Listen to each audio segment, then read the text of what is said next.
I know it's really exciting stuff, financial aid at 5:30 on a Thursday night, so I will try to be as well brief as possible, and also hopefully provide you with some good information as you all are looking for financial aid options wherever you are going for school. My name is Bill Tianco with Student Financial Aid and Scholarships at Texas Tech, and I've been to Friendship before on several occasions, but this is probably the nicest room that I've ever been in. And so thank you for coming tonight. Thank you to Ms. Pratt, Ms. Thompson for setting all of this up for us tonight. Really what I'm here for is to give you a general overview of financial aid. Obviously we're not going to have too much one-on-one time as far as your FAFSA tonight.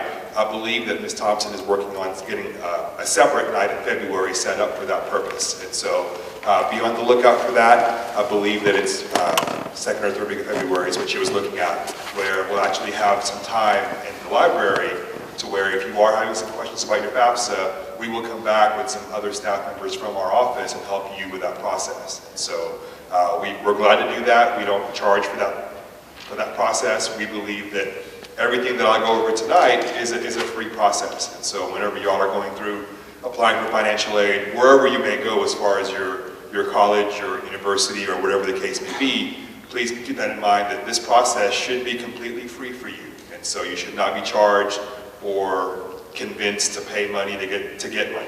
And so that's one of the red flags that we try and get out to the public is if you are being told by an organization or by someone you have to pay for a scholarship surge or to apply with a FAFSA or whatever the case may be, please be very, very cautious about that because we don't want you just to spend money on something that you don't need to spend your money on. And so this is designed to give you an overview. If you've never done the FAFSA before, it can be a pretty intimidating document and a website. And so we hope to kind of dispel those fears and help you with that process. And so most people can do a FAFSA very quickly within maybe about an hour or so if you have all the documentation. But again, if you need help, there are some resources out there, whether it's the folks here at Friendship, my office, there's an agency called Learn in Lubbock that helps students and parents with this process. So just know that there's plenty of information out there for you all as far as applying is concerned. And so if you sleep through the rest of my presentation here, the one thing that I want to get out there before I kind of get into hopefully the not so boring stuff, is really the most important thing with financial aid is to apply as early as possible. And that's a good general rule for everything with financial aid. Because you're dealing with whether it's a school, whether it's a state or a federal agency or whatever the case may be, where the money is not going to be unlimited. And so really right now, the only unlimited pool of money out there are student loans. And of course, we don't know how long that'll be, and that's kind of been in the national spotlight. But really, that's the only amount of money that will kind of go on right now as far as for students. And so everything else as far as grants, scholarships, those will always have a limit. And so it's really, really very important for students to get ahead of that as far as applying, because I hate to see students lose out because they didn't apply for something on time. That is, to me, a very, very lost opportunity. And so I don't like to see that for students because college is getting more expensive every year, it seems like. And so the more that you can get your hands on as far as free money, first off, you probably deserve that money if you're getting a scholarship. And so if you apply and get that money, not only does it help you as far as paying your bill, but it is free money for you, and it helps reduce your student loan debt. And so another thing that we try and stress is for us, and probably for really all the schools that you all are looking at, student loans are a last resort for us. I don't get any money, I don't get anything extra if you come to my school and sign up for a student loan, okay? And so we don't want to push loans for you all because we know that affects students way after they're done being students. And so we don't want that at all for our students if at all possible. And so a lot of options that we look at kind of focus on other kinds of financial aid first before we really get into student loans, because that's something that, again, it stays with you for a very long time as far as student loans are concerned. How many, I think obviously there's some parents in the room, how many of you have student loans? Okay, a couple of hands. And so definitely not a fun bill to pay every month, but it is a necessity for a lot of students. This next slide talks about what are the kinds of financial aid, and you may get different definitions depending on what schools you're looking at. And again, I'm going to try to keep my presentation very general, so whether or not you want to come to Texas Tech or are even interested in tech, but a lot of this you should be able to use at wherever you're looking at going to school, whether it's locally here, regionally, maybe further out in the state of Texas, or even out of state. Obviously, I have to put kind of a disclaimer that you need to check with your school that you're interested in, because they may have some process and paperwork that I'm not familiar with. And so you would need to check with them to make sure that you're getting everything done as far as your financial aid is concerned. But most of the universities, colleges that you're going to look at will use the FAFSA application to determine what kinds of aid you will get. And so this is kind of a good overview of that process. As far as types of financial aid, in general, there are really 4 types that schools will award to their students. We have scholarships, grants, work study, and student loans. Okay? Scholarships and grants are the same in that they're free money. If you get a scholarship, if you get a grant, the effect on you is the same. Free money to go to school. Okay? Now, how you get that money are two different ways. Okay? Scholarships are based on some kind of merit on your part, whether it's academic, your test score, rank, GPA.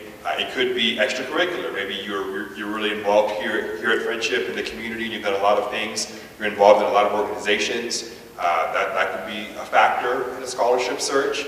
Also, depending on the criteria, maybe it's, and I don't know if this is true or not, it could be a Friendship alum who went to a school like Texas Tech, and now they've done well for themselves, and now they want students to continue coming from Friendship, and so they've set up a scholarship maybe for students from this area to go on to Lubbock, or to Texas, I mean, you're in Lubbock, but go to Tech basically. And so there are a lot of criteria out there for scholarships, but it is something that you earn based on some merit or criteria that's specific to you, okay? It's typically not based on financial need, even though some scholarships do look at financial need. It's not going to be a primary factor. Like for a lot of our programs at Texas Tech, scholarships are based really on you as a student, and maybe as a student in the community, what you've done, things of that nature, okay? The next one are grants. Now, grants are usually based on financial need, okay? And of course, I could ask everybody in this room what financial need means to them, and they can come up with a lot of different definitions. But as far as financial aid goes, financial need is basically from the FAFSA application, okay? When the FAFSA is completed by a student, it generates a number called an EFC. It stands for Expected Family Contribution. And what this number is, it really measures the family's financial strength with that application. Now, when I say family contribution, a lot of folks reasonably think, hey, that's the money that this school is telling me I have to pay. Okay? Not necessarily the case, because there are some financial aid out there that's not based on financial need. And so one of the things that I try and get in front of people as far as information is, if you can do a FAFSA, which means you're a U.S. citizen, a permanent resident, and you're going to a school that does give out financial aid, and no matter what your family income is, you can get some kind of student loan, okay? Now, whether you want that loan is a different story. You may not want the loan. It may not be the best terms for you, and I understand that. But you can get some kind of loan to help go to school. Will it pay for everything? Maybe not. Maybe it would. But it is a possibility to get some kind of financial aid as far as a student loan, no matter what the family income is, okay? And so keep that in mind, that a lot of students don't want student loans initially, but maybe later they may need that to supplement whatever else they're getting. And so that's another way to increase your financial aid. Now, with grants, like I said, it is based on financial need. And so this is probably the most limited amount of money that is available for schools and universities to give out. Okay, so this is where it's really, really important to do your FAFSA as early as you can. Okay. Now the third kind, work study, and I'll go over that for a detail. Work study is a program where you basically get a job on campus and you're paid a certain wage, and then obviously student loans. And I'll get into the types of student loans later on here in the presentation. Okay. As far as applying for financial aid, the process really starts at the beginning of your senior year. There's a lot that you all can do if you're a junior or maybe even younger here at Friendship. But basically the main process in itself starts in the senior year. Okay, so for the seniors in the room, you should already be, if not completely done, already doing paperwork for your financial aid. Okay. The first one, well, the FAFSA is the application, like I said, that most schools and universities and colleges use to determine your financial aid. And so that's available after January 1. Okay, so now it's available for students who are college bound for fall 2014 and spring 2015. And so the website is up there. Whenever you start that application, you will set up a couple of things. You'll set up, obviously, you'll do an application, but it'll ask you to set up a PIN, a 4-digit PIN number, and then that's how you sign your FAFSA. Back in the olden days, when I went to school, we had to get a form that we signed and gave to the school. Well, everything is electronically now, and so the PIN is how you sign your FAFSA. And so, because both students and parents are on the FAFSA, each of you would have to get your own number. Okay, so each person, and so the student may have their own PIN, mom or dad may have their own PIN, and that's how both of you will sign your FAFSA when you get to the very end of the application. Okay. Now, when you set up that number, you'll have to answer questions, and the FAFSA, that part will connect to different agencies, Social Security, all of those things to make sure it verifies that you're you, and then your number is ready to go. And so, but that's how you sign your application whenever it's all said and done as far as that process is concerned. As far as checking with the colleges of your choice, again, I'm trying to keep this very general since I know not everybody here is looking at Texas Tech. But check with your school as far as their deadlines for different things. Like for us at Texas Tech, we have a February 1st deadline for scholarships. Okay, other schools in the state I've heard, UT, A&M are two that come to mind. They have earlier ones. And so how early, I'm not sure. I believe it's December 1 or January 1. I'm not quite sure. But it is before Texas Tech. And so that right there kind of gives you an idea that there are some different deadlines out there as far as for scholarships and other kinds of applications for financial aid.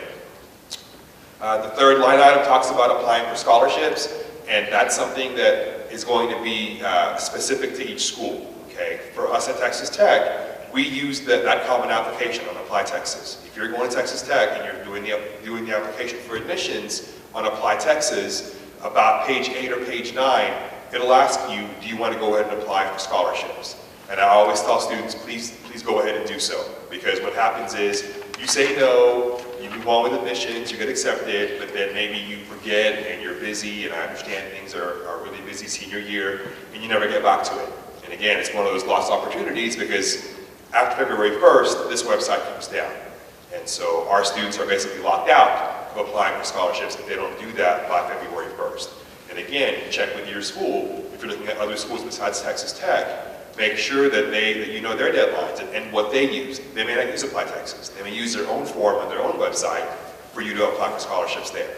And so it's very important to check with them to see what their processes are, so that you know and are aware of how to be in the best position possible. Really, your job is to put yourself in the best possible position. You're being considered for everything.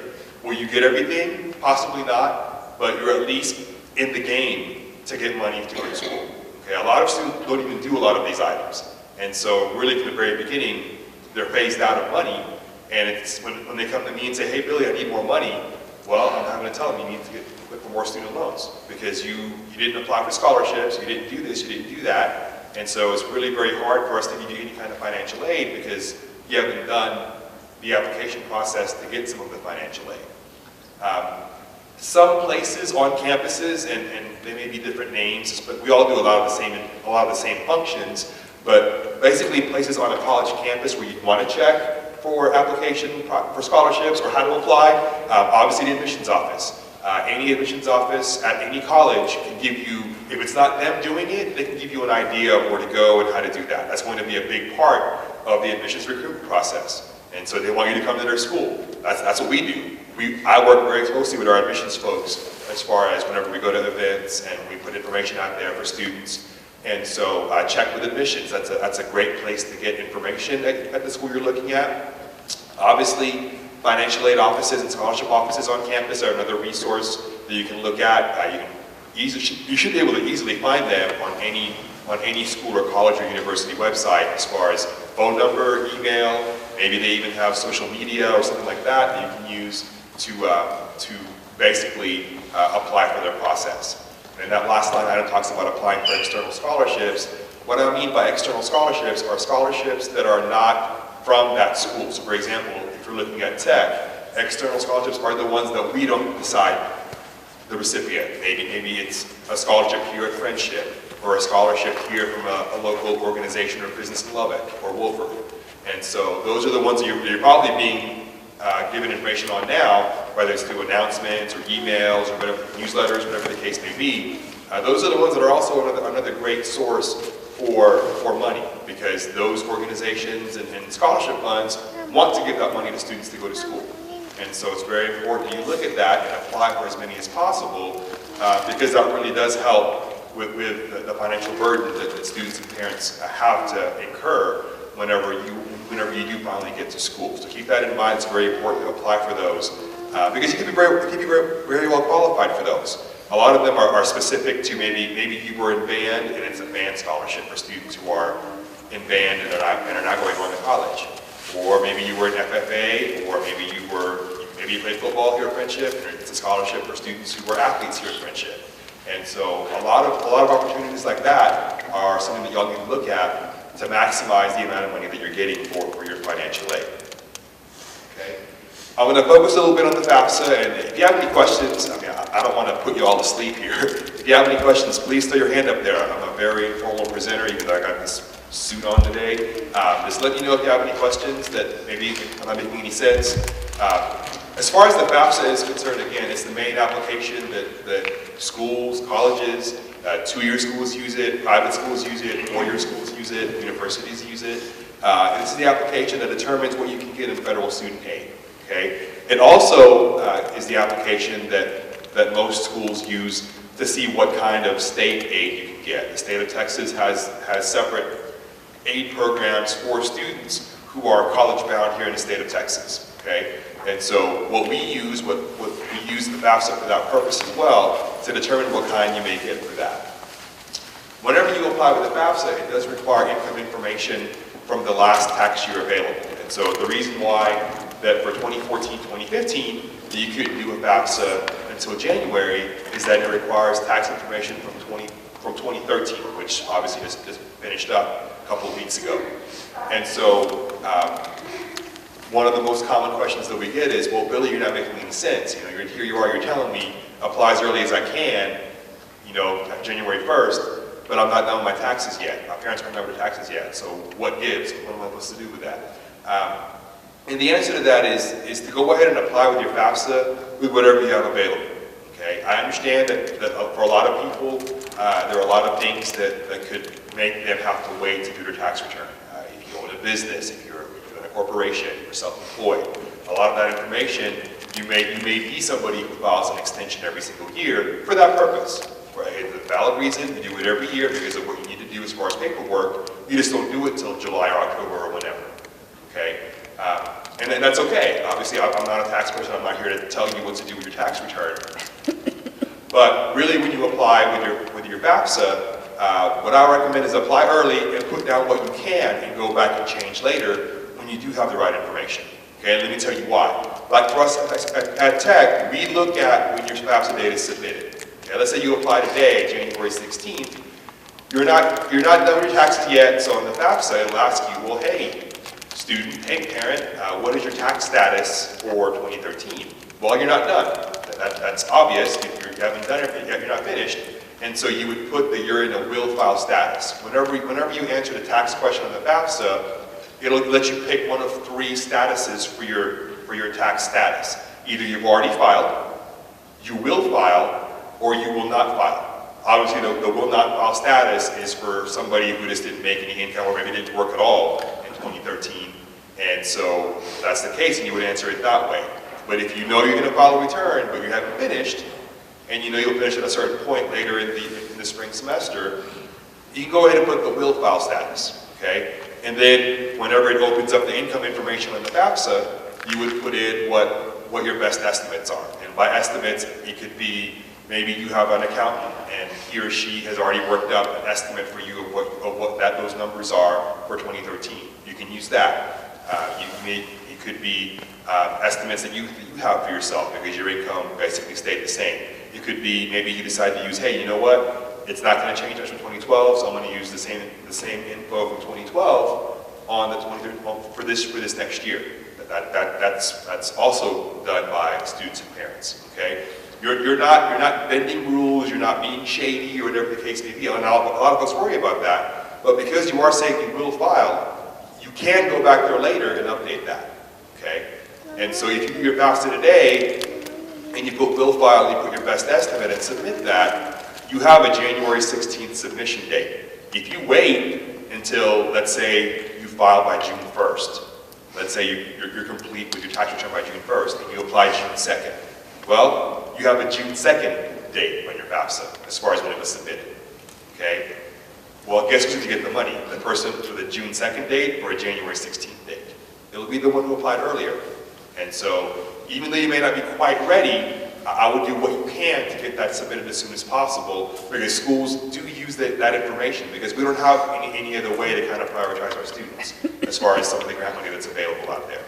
And so, like for us at Tech, what I see almost every single year is a lot of students, maybe they don't pick us as their first choice. I don't know why, but they don't. And so maybe we're their number 2, number 3, number 51 on their list. I don't know. Okay? Well, for whatever reason, their plans change after graduation from high school. So now they come to our office in June after they finish high school, and they'll ask us, well, hey, now I'm coming here. Give me my money. And when I look them up and I'll do their FAFSA, and, well, I don't have any money to give. And so now we talk about student loans. And I hate that conversation, because basically, I'm not squashing my dream or anything, because they can still come to Tech. But basically, I'm telling them, hey, you know what? You're not getting the money that you could have gotten because you didn't apply as early as you could have. Okay. So basically, the moral of that little story is, even if you aren't for sure about a school, but they are in the ballpark for you. Okay. The FAFSA will let you put up to 10 schools as far as where you want that information to go. Okay. And then basically, yes, it's 10 schools, but only one will end up using that information to move on in the process, the one that you select, obviously. Okay, if you put 10 schools down and you pick the one school you're going to, everybody else just kind of has that information. We can never use it because you're not going to our school. Okay, keep in mind that you only get financial aid, you only get that money if you step foot on that campus and enroll for classes. A lot of students, a lot of parents get worried because, hey, they say, well, hey, I applied for Texas Tech for financial aid, now I'm committed to go there. Absolutely not. I hope you want to come to my school, but I understand that you have some choices to make and a lot of things to process before you get to that decision. Okay? And so you're not bound by doing financial aid or applying for scholarships. If you change your mind, most schools will just cancel your financial aid. Obviously, if it's not Tech, we need to check. That's what we do. We just cancel your financial aid if you don't come here and we shake hands and part ways. Okay? But some folks think that, hey, I'm committed to that school because I've applied. Not the case at all. Okay? What I want for all of you is in about a month or 2 months here, maybe y'all are having dinner one night and y'all talk about, hey, where are you going to go to school? And y'all get a folder and open it up and you have 5 award letters. An award letter is what you get from a school that shows you how much you're getting in financial aid. Okay? Maybe you have 4 or 5 of those. That's great. I love Texas Tech, but I know that a lot of what you all will decide on where you go is the money side of things. Okay? That's only fair. And so whenever you all open up that folder and you have 4 or 5 award letters, you're comparing, you're contrasting, you're seeing, well, hey, the school's giving me this, the school's not giving me that. That's what you should be doing. You should be looking at that. Okay? So don't feel like you can't apply because you're committing yourself. Now, keep in mind that when you apply for admissions at colleges and universities, there are some things you pay for that may not be refundable. First off, when you apply for admission, that fee's not refundable, even if you didn't go to that school. You want to check if you're not going to a local institution like Tech for you all. You may have to worry about looking for a housing deposit or a housing fee, that kind of thing. That may not be refundable. Okay, so there is some money that you could lose if you apply to a school and back out later and change your mind, but it wouldn't be from financial aid. I can't ever charge you tuition if you don't come to Texas Tech. Okay, that award letter becomes null and void if you step foot somewhere else. So don't worry about, hey, I'm committed to this school or that school because we've already applied. Your money won't even get to your account, won't even pay anything to you until we're close to that first day of class in the fall semester. So really, apply to wherever you want and get that information in. Because if you have schools that you're looking at and maybe you can't decide, this could be the factor that helps you make that decision. And so get that out there so that the schools can get back to you so that you can have that information available to make your final decision, whether it's today or 2 months from now or May or maybe even June. But that way, if you have 5 or 6, 3 or 4, 2 or 3 letters, and let's say school number 1 falls through for you and you don't want to go there anymore for whatever reason, well, you already have award letters from the rest of the other schools. If you don't have any award letters and you're applying from the very beginning, then that's where the money really becomes scarce for students. And so having backup plans and backup plans to backup plans really is a great option, and you're not, you really are shopping, and we understand that. I mean, I used to work in admissions at Tech, and I know that you all are looking and trying to see what's going on, trying to see where the best fit is. Obviously, that's going to be the most important thing. Where do you want to go to school? Where do you feel like you could spend the next 4 or 5 years of your life? Those kinds of things. And is the program that you want there? Those things are more important than the money side of things. And so, but the money side is also going to be a factor for a lot of you all on your final decision. Now with the FAFSA, it looks at a lot of different factors. Really, just I listed some of them up there. It's more than that. And so it looks at, obviously, income. Okay? The more that a student, the more that a parent, the more that a family makes, the less likely the chances are for grant money and things of that nature. That's just, I think we all know that. Now, there are some other factors that you may not know about. For example, household size. Okay? Let's say a family is making $50,000. Well, let's put a random number out there. Okay? The FAFSA will look differently for somebody making that much money if there's 2 in the household and only 1 is at school. For example, if it's a dad and a son, and the son is going to school, there's 2 in the household, it's going to look different than a family with the same income, but there's 4 in the household with 2 going to school. Let's say it's a mom and dad twins, and they're going to school at the same time, obviously. So the number for the bigger family will look differently than the one with a smaller family, even though the income is the same, possibly. Okay? And so those factors go into that as well. So there's a lot of things that the FAFSA will look at, and I do have worksheets here, and not for you to like work or anything, but some information about the FAFSA and some questions. And so when I finish it, and if you're interested in that, I'll have those here at the front to give out to you all. And you can get that online as well, so if you don't want to stay and get that, it's easily accessible on the FAFSA website. But there are factors that go into that selection as well. Again, keep in mind, I mean, no matter what the income, there are some financial aid that's out there that's not based on any kind of income. And so you can get financial aid even if your income is really, really high. Again, you may not want it, depending on your situation, but there is some available out there. Okay? Whenever you're looking at schools, one of the things you want to look at, and schools will publish this everywhere, we have what's called the cost of attendance each year. It could be called the budget, they're kind of interchangeable, okay? And then I told you about the family contribution number that the FAFSA generates, and we subtract that from your cost of attendance to get your financial need, okay? Again, these are numbers based on paper, based on math. It's not necessarily what you have to come up with, and I can't say that enough. A lot of people worry, hey, Billy, it says I should pay $8,000 for school. I can't afford that. That's okay. We work with you on other options to get that money. Okay? It's not you have to pay $8,000 when you go to that school. It's kind of, again, a measure of the family's strength financially when they do apply. Okay? Okay. Here's Texas Tech's numbers, and I didn't have other schools' numbers, but whenever you look at our information, we'll all publish this. We have to publish it, and that's just fair. You all need to see this. I mean, very rarely will somebody go to a school without any idea as to how much it costs for anything, because that wouldn't be prudent. Okay, and so you all need this information whenever you look at schools, as far as to help with your process to decide which one you're going to.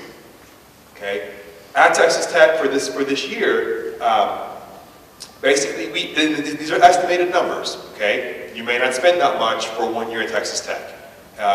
So for 1 year, we estimate about $23,000 for an in-state student. Okay, now will you spend that much? Maybe, maybe not. Okay, a lot of factors go into this as to whether or not you spend that money. Okay, well, I'll kind of show you that. That fourth line item above there for transportation, there's a base amount of $2,300. Well, what does that mean? Obviously, if you're from Friendship, you're very close to Tech, and so if you go to Texas Tech, you may not spend that much money on transportation because you're right here. You're not having to drive to Houston or Dallas to go home. You're here. Room and board, that's a base amount.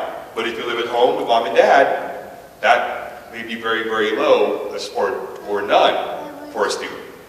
Okay? Because you're not spending that money because you're here. And so that will fluctuate depending on what you're doing as far as your situation. Okay? Again, schools provide this number as an estimate for you to give you an idea of how much we cost every year. Okay? There's a lot of personal expenses built into this thing. There's a miscellaneous category. All of that is what you do as a person as far as your lifestyle. What do you buy? You go to the movies? Do you have to buy certain kinds of clothes? Are you a gadget freak where an iPhone comes out, you have to have it? Those kinds of things go into that process as far as what you use your money for. Okay? When I was at school at Texas Tech, I mean, if you've been to campus, you all know on University Avenue, right across from Tech, there's a little pizza place called One Guys from Italy. Okay? Well, I lived in Bledsoe, Paul, right there across from One Guys. Okay? Well, the owner, Jerry, very, very savvy businessman. Okay? He knew he was across the street from an all-guy dorm. Okay? So, most restaurants probably close, 8, 9 o'clock at night. Maybe they just have, the bar open or whatever. No, he's open. He was open until 11 o'clock. Every night when Tech was in session. Okay? So what we did was, every Thursday night, we would go have dinner at 5 o'clock in the dining hall, all you can eat. Okay? Eat all we can, and then we would study for a couple of hours.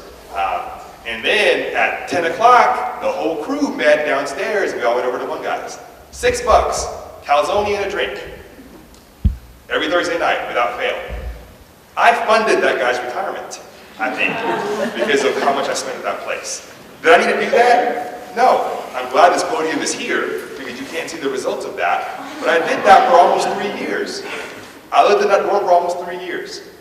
And so every Thursday night, and sometimes more than once a week, we would go there. Okay? And so that was a choice that I made. Probably not the one that my mom would approve of, if she ever knew that I spent that loan money on calzones. But it is something that I did. Okay? I didn't even do that. I could have gone and got a drink for $1 and sat there and with my Coke with my buddies. But no, I had to go get the full calzone, I didn't even do that. Another kind of dining thing with that is at Tech, when I was a student there, we had 20 meals a week. We always knew the Sunday night meal was open. Okay? So if you're a smart student, you probably would, put aside buy some groceries and put aside some stuff in your room so that you can have a peanut butter sandwich or something on that Sunday night when everybody knew across campus that thing was open. Well, not me. I always went out somewhere. And so obviously that's money that you're spending for things that are really discretionary. I didn't have to do that. If I was really savvy about my money, I could have made a peanut butter sandwich, or I know you hear about ramen, but that is a staple of college students sometimes because it's so cheap. But there are ways to cut back on that kind of expense. And so a lot of what this is what you do as a person and how you spend your money. And so keep that in mind, that a lot of your cost is a result of personal expenses that you incur during your time on your college. Now, obviously, there are some things you can't get around. I mean, every student will pay for tuition, every student will pay for fees, and so every student will pay for books. Those things are going to be standard across the board, no matter what school you're going to.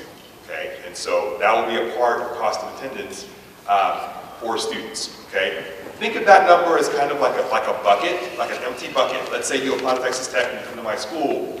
Everybody that walks in the door gets an empty bucket that can hold $23,326. Okay, so you can get that money. This number also represents the maximum you can get in financial aid. Okay, and so you walk into my school, you're carrying a bucket that can hold that much money if you can get it. Okay. Now, the second part of the equation is filling that money with those 4 types: the scholarships, the grants, student loans, the work study. Okay? We want to fill as much of that bucket as possible for you to give you money to go to school, okay? Having the bucket by itself doesn't mean you can get that money. A lot of folks think, hey, so you're telling me I'm eligible for that money, right? Well, yeah, you're eligible, but you have to find the money to get it. Eligible doesn't mean you have the money. It means you can get it. And so keep that in mind, that this number for your school of choice is the maximum you can get, and your financial aid works within the confines of that number. If you're a pro sports fan, think of it as a salary cap. That's the maximum you can get in money for that particular year, okay? Or maximum you can spend. I talked about grant funding earlier. Here are just some types of grants that are available for students that are applying for college. Obviously, a lot of what I know is here in the state of Texas. So especially if you're looking at out-of-state schools, they may have other kinds of grants that I'm not even aware of, okay? And so the federal grants are the ones that you've probably already heard of. The Pell Grant, that's still the primary grant available for a lot of our students. Okay? That's definitely based on income, definitely based on what the FAFSA tells the school. So that's something that not every student will qualify for that, but a lot of students do qualify for that, okay? Like I said, the state of Texas has grant programs that are available for students. The Texas grant, the TPEG grant, so there are some grants available that are just for students in the state of Texas, okay? And the next line is institutional. What I mean by that is schools also have grant money within their school system. So at Tech, we have a Texas Tech grant, that TTU grant up there, that we can award to students as well, just for students coming to Texas Tech, okay? And so I put it in red there, but applying early is the key. Because in the last few years, some of these grant programs, well, some of them aren't even on here anymore because they've been eliminated or severely reduced, okay? And so I've been preaching to you about applying early, about applying as early as you can and getting that done. And so to me, it's not very fair if I tell you, hey, friendship, students, apply as early as you can to get the most money that you can. And you do, and you don't get what you need, okay? I can't tell you how many times I see that from a tech student after their first year going into their second year. Because their first year, maybe they were gung-ho about coming to Texas Tech, did all their paperwork early, and they were good to go. Well, they got busy on campus their first year. A lot of things going on, okay? Their second year, they didn't apply so early for financial aid. Maybe they applied in February for their freshman year, but they waited until March or April or May before their sophomore year. Well, we get them awarded their financial aid, the numbers come back way less than what they got the first year. And so then it's up to the student to come up with the extra money, whether it's maybe working that summer, going to mom and dad, or whatever the case may be. They now have to scramble to get more money because it's not as much as their first year, okay? What's even worse, what I see is students who do what they're supposed to do, who apply at the same time. They apply early every year. But because of state of Texas funding being cut, tech funding being cut, whatever the case may be, we have less money to give them. It's completely not fair.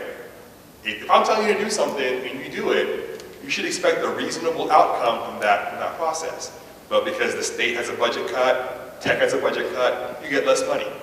To me, if I was a student, I'd be very, very frustrated with that process. And so even applying early is not a guarantee for this money. And so keep that in mind, that it is important to get that out there, because it's not a guarantee that you'll get all that you need or all that you're supposed to get to pay for school. Okay? And again, nobody wants student loans, and I think this was in the election back in 2012 as far as one of the hot button topics, and it still kind of is, I guess. But with student loans, the first kind that we look at are federal direct student loans. These are the ones that they used to be called Stafford loans, and these are the ones that are through the Department of Education. Okay? Basically now, compared to before, there is only one lender for federal student loans. In the past, there was a system where you could pick a bank from a list that offered federal student loans. Not anymore. Okay? Now there's one game in town. It's the federal direct loan from the Department of Education.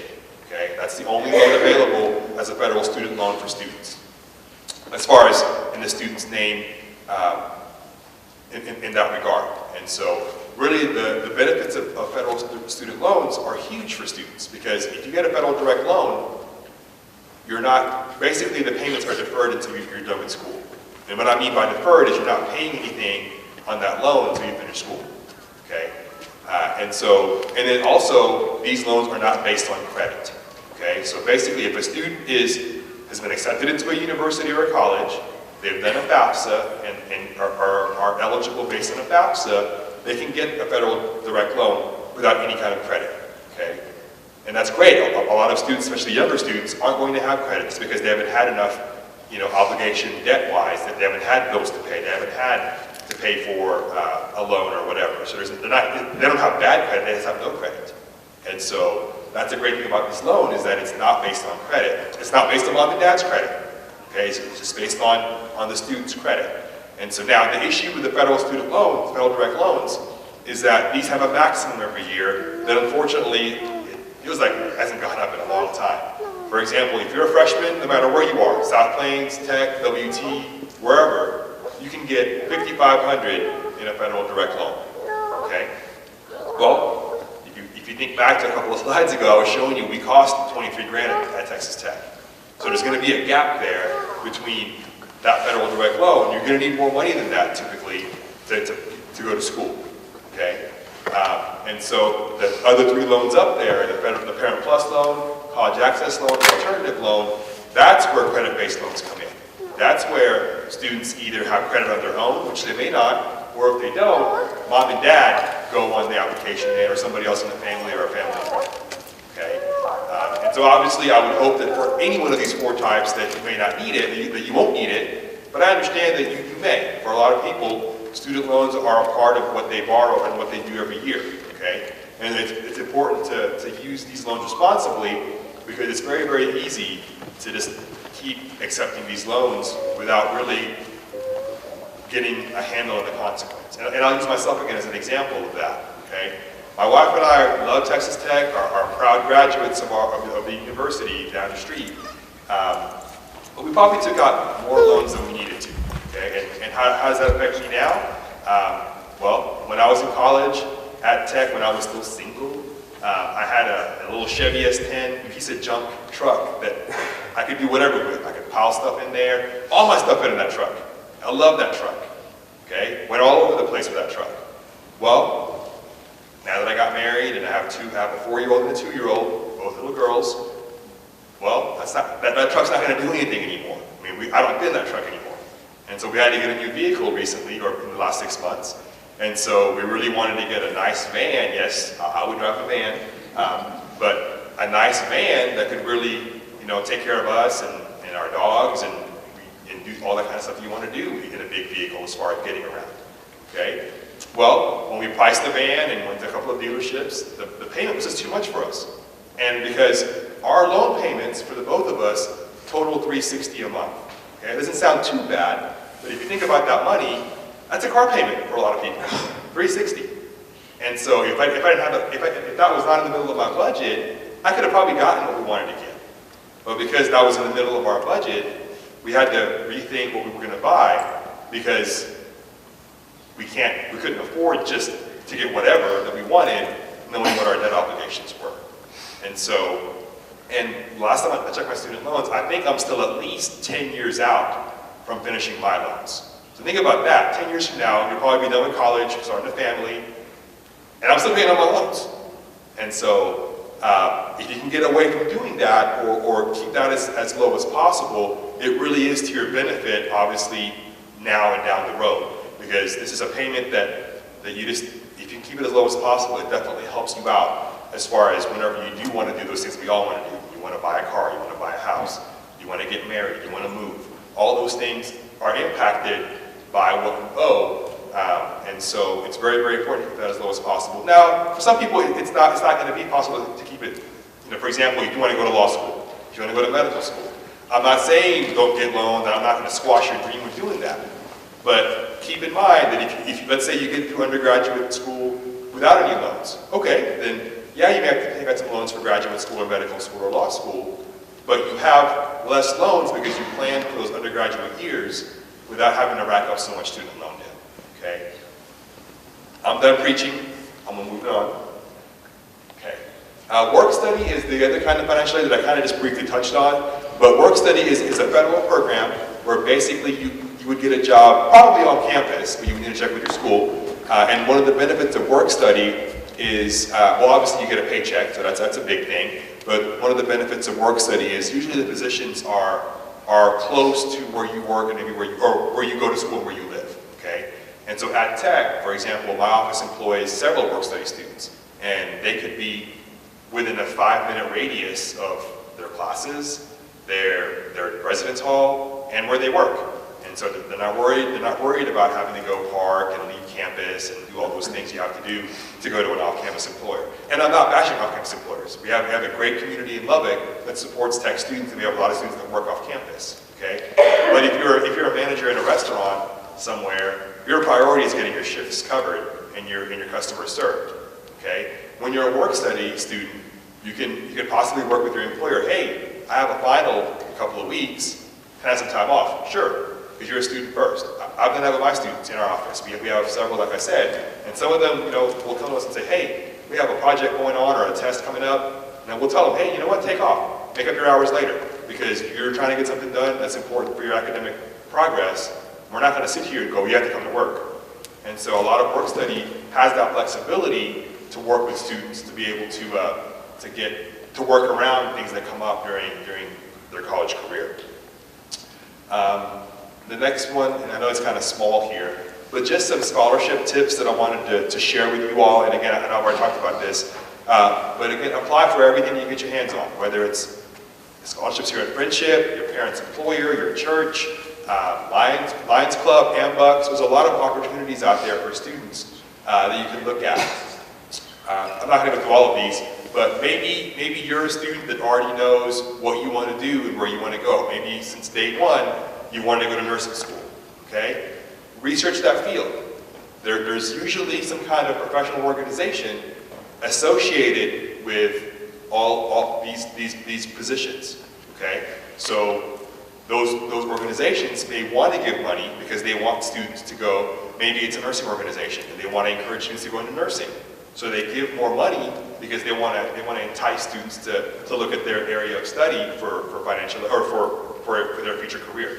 And so that's an option as well. A lot of major companies that we all know about, Walmart, Coca-Cola, a lot of them have general scholarship programs for students who are college bound. Okay. Like I said, I've already talked about organizations here locally that you could be a part of. AMBUCS, your church, Lions Club. A lot of employers have matching programs where they give benefits for dependents of their employees. So that's an option you can look at as well. And then really one of the ones I want to highlight is step 6 down there, is to keep your resume. If you don't have one, highly recommend starting one, because a lot of y'all are very involved into a lot of things in and out of school here. Okay, and so a lot of times you may not have a lot of time to prepare an application, and so it's very, very important that you're ready to go. Maybe, for example, maybe you hear about an opportunity for a scholarship tomorrow, but it's due on Monday.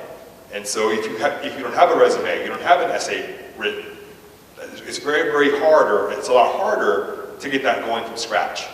And so if you have an essay saved already, if you have a resume saved already on your computer, then you're ready to go at a moment's notice whenever those opportunities do come up for you. Okay? And I know I've already kind of beaten the horse on the scholarship part, but it really is very important to do that. Okay? Because there's a lot of money out there that's available. And if you've seen me before, a lot of my stories are the same ones that I use. But if you haven't, one of my favorite scholarship stories is that I used to work over at the Tech Law School. And one of my jobs was to publicize scholarship opportunities for the law students at Texas Tech, or at the law school. And so one year, I had an application packet come in from, it was an organization in Tarrant County, so Fort Worth area, and so I got the packet, opened it up, put the information on the website for students to look at, and I had a young man come to my office, filled it out, he sent it off during the fall semester, and to be honest, I didn't think about it. I work with a lot of students, and when we came back after the holidays in January, there was a nice envelope in my box with a nice big check for the student, because he had applied for the scholarship and had gotten it. Okay. Now, I got to know the student a little bit better, and looking at his file, he was very deserving of a scholarship. He was top in his class, or at least one of the top ones in his class. Great LSAT score, involved in all the organizations. Basically, he's the kind of student that we would all think would get a scholarship, okay? But because he applied for that scholarship, or basically he wasn't going to get that scholarship if he didn't apply for it, no matter how good he was. He was going to that scholarship, it wasn't coming to him. And so, really for him, he basically spent maybe 45 minutes of work, and I think he got $2,000 for that effort, okay? Now, most of us won't make that much money as far as on a per hour basis in our lifetime, okay? Maybe you will, and that's great, but for a lot of us, that's not gonna happen. And so, but for him, 45 minutes, that's all he probably took on it. And again, he had to have the resume, obviously, he had to have the scores and all of that, but again, if he didn't do the application, he wouldn't have gotten it. But because he took that time to do that application, he was well rewarded for it. And so you just never know what you're looking at as far as how many people are applying for it, what the money is out there. So it's very, very important to apply for everything. And if you don't get it, I mean, you're really not worse off than you were. Yes, you took some time to do something, but if you don't get it, you're not losing any money in that deal. And if you get the money, well, it helps those numbers go down for you as far as how much you have to spend on tuition fees, room and board, and other expenses. Okay. I'm going to leave this up for a little bit here as I go into questions. This is basically, we just put this together, just a partial list of resources for scholarships that we found from working with students at Tech. By no means a complete list, so please don't take this to the bank as a complete list of scholarship sources. I mean, if you Google scholarships, you'll get 1 million hits as far as that's concerned. So this is just what we know that do have sources of money for college-bound students in general, okay? Some of them are Texas Tech websites, but most of them are not. FastWeb is a great general website for a lot of things financial aid related and scholarship related. So you want to check that out, okay? And then towards the bottom there, I'll list some other resources that you may want to look at. Once you do get more in-depth with your process for your scholarships. A lot of universities have different colleges inside that university. Like for example, in Tech, we have a College of Engineering, a College of Business, etc. And so each of those colleges has their own alumni that are giving money back, and those alumni have specific requests as to where money goes. So for example, if you're going to engineering at Texas Tech, there could be a donor, and again, it's all hypothetical, I don't know for sure. There could be a donor that maybe went to Friendship and now wants to reward students from Friendship who are going to Texas Tech in engineering and petroleum engineering, perhaps, maybe, just again, hypothetical here. And so that's something that you would fit that bill. Obviously you're a Friendship student. And so a lot of these organizations on those campuses may have criteria like that. And so some of them could be so specific that maybe you're the only one that qualifies for that scholarship. It doesn't really matter, you still get the money. But here, just some resources available out there. And like I said, if you Google scholarships, there's a ton more out there. Again, the one thing I was saying at the very beginning that I want to caution you on is please don't, I mean, this is my opinion, I'm not going to lecture you how to spend your money. Please don't spend money on a scholarship search. We hear it every single year about organizations that send out fancy little envelopes and say, hey, come to this hotel and we'll help you find a scholarship if you pay us $500. We once heard of a family in the Dallas-Fort Worth area that paid $1,500 for a scholarship search.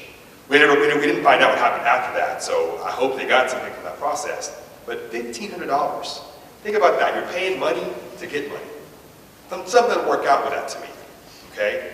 And so, again, I'm not going to tell you how to spend your money, but our experience is if somebody's telling you they're going to get you money, if you pay them to get you that money, chances are you would have already gotten that money within the free process that I've already talked about. And so keep that in mind, that it's very, very, I mean, as you can see, when you're paying for school, you have enough to pay for it. You don't need to worry about paying for a scholarship search that you could possibly get on your own. Because like I said, scholarships are based on your credentials. And so you're not going to pay somebody to join a group for you. You're doing that on your own. And so be very, very leery of that kind of deal. And I don't want to say, I'm not going to say scam. I don't want to just blanket a group like that. But be very careful about that. Again, that or a FAFSA application fee that type of deal. I'm going to be very, very leery of that, because chances are you can do everything that they're going to offer you for free on your own or with free help. Okay? I'll leave that up there. With that being said, I haven't bored you all to tears. Are there any questions that I haven't answered this evening? I know it's a lot of stuff at once and not the most exciting, so any questions? I think I really did bore you all. Yes? Whenever you were talking earlier about filling out the FAFSA and putting in the will file status. Right. So what you're saying then is you can use your previous year's tax return information to fill out the application. And Right. put a will file. Right. And y'all will award the scholarships based on that previous Possible, yes. year's And basically, it's going to be up to each person, obviously, because if that's the best source that you have, for example, if you don't really have an estimate for the next year yet, you don't have anything drafted for the next year, then yes, that could be something that you would use as the previous year's information. Or maybe a person thinks, hey, you know what, nothing changed. I made the same exact money per month, nothing changed. And so that's where you would use the same, again, with a caveat that later, you would go back whenever you are done with the return and put in the information that's the exact number. Okay? Yes, ma'am. What if you're a student comes from a divorced family? So is the income of the parent the primary equivalent? Is it the income of both parents? How does that situation work? Great question. We're throwing some curveballs already. Check my notes here. But really, in the case of a divorce, if parents are divorced, you really kind of have to look at two things, and a lot of it's going to be your judgment call. Okay, we're not gonna, we're not gonna question everything that you do. That's not what we do. A lot of it is what you put down, because you are signing off on these things. Really, in the case of divorce or separation, it really is the parent that either the student lived with most in the last 12 months, or the parent that provided most of the support financially. Okay. Now I know if I'm talking, and I haven't done this for too long, but in talking to parents and students throughout the years, I know and I've seen on paper where it really is even Steven, where it's a cordial deal, where it's not acrimonious or whatever. It's, hey, they're not together anymore, and they do things evenly. And so in that case, it really is hard to say because the support is even. For some, it's really easy to see. Typically it is the parent that the student lived with the most, as far as which parent, mom or dad, goes on the FAFSA. Okay. Now, in the case of a divorce, obviously if it's a divorce, one parent would go on the FAFSA. Now, if that parent has remarried and there's a step parent there, it's the parent and the step parent's income together, because they're now married, that would go on the FAFSA. Okay, and I get that a lot. Hey, you know what? It's a step parent. Do I need to put him or her on there? And the answer is yes. You have to put them on there on the FAFSA. Not the divorced parent, but if the parent that's on the FAFSA itself is married or has remarried, then he or she would put down their spouse, as far as and including their income as well. Which a lot of folks don't agree with that, and I understand that. Okay. We have to follow a lot of certain guidelines with that. One thing I'll go ahead and cover here, I didn't go over earlier, is independent or dependent on the FAFSA. And I get this, I don't want to say every week or every day, I don't want to exaggerate, I get it a lot, okay? Whenever you do a FAFSA, it'll ask you several questions. It'll classify a student as one of two ways, either independent or dependent, okay? If you're independent on the FAFSA, it means that you're putting down your income information as the student. Nobody else, unless you're married, but nobody else, okay? So if you're independent on the FAFSA, mom and dad are nowhere on that FAFSA. Well, what is the advantage of that for the student? Well, in a lot of cases, the student's not gonna have as much income as the parent. And so if you put down you're independent on the FAFSA and you are independent, you may get more money as far as grant money because your income is not as high as your parents, and that's just natural. Okay? Now, dependent means you have to put mom and dad on the FAFSA. Now, here's the kicker. Here's where the argument comes in from people, and please don't yell at me.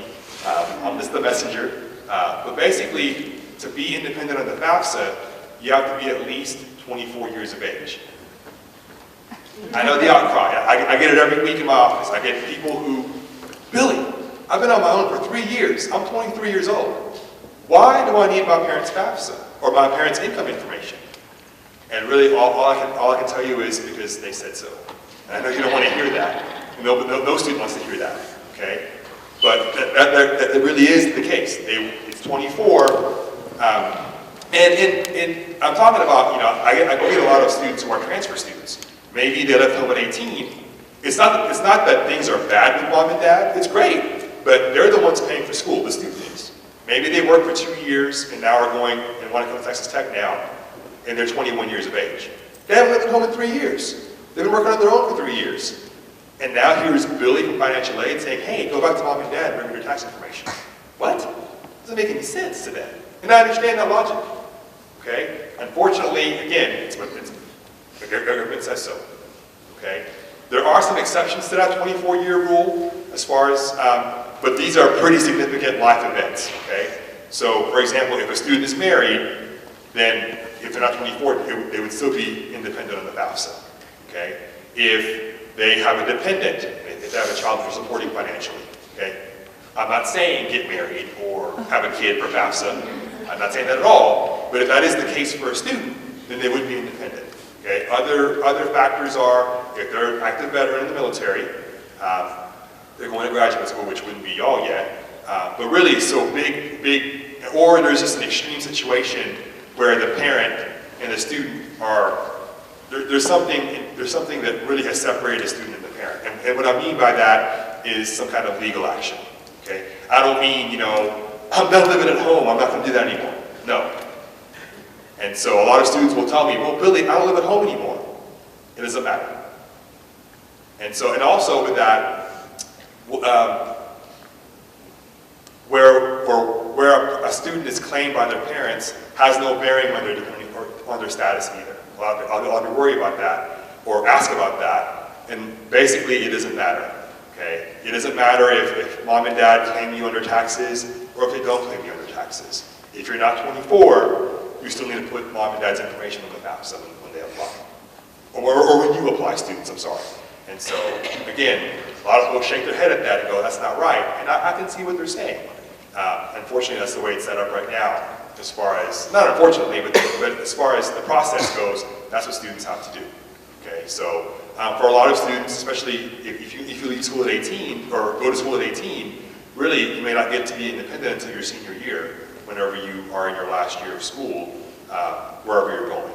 And so, but that's kind of how that works as far as that. And that's a very common question. A lot of us want to argue about that because they don't want to put down parent information, but they really have to. So, any other questions? Okay. Either I'm that good or you're that bored. So, but again, I have some worksheets over here if you're interested in that. Again, it's available on the website. I also have Texas Tech's general fact sheet for financial aid, if you are looking at Texas Tech for your school of choice. And then if you don't have, I'm going to go ahead and put up my contact info here. And then if you have any questions you want to come up, feel free to do so. Thank you so much for your time tonight. Thank you.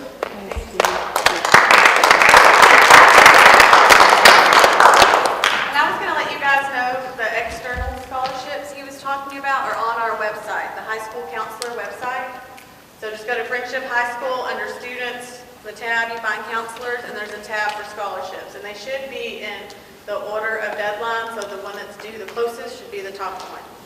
Okay, so have your students, I tell students to put an alarm in their phone to check our website once a week because we update it. As soon as it comes through our office, we put it on there.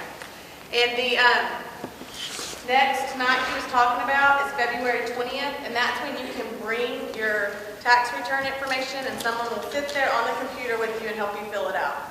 So that's kind of like a workshop night. So that's the one that's on the postcard as well, that's February 20th. Thank you guys for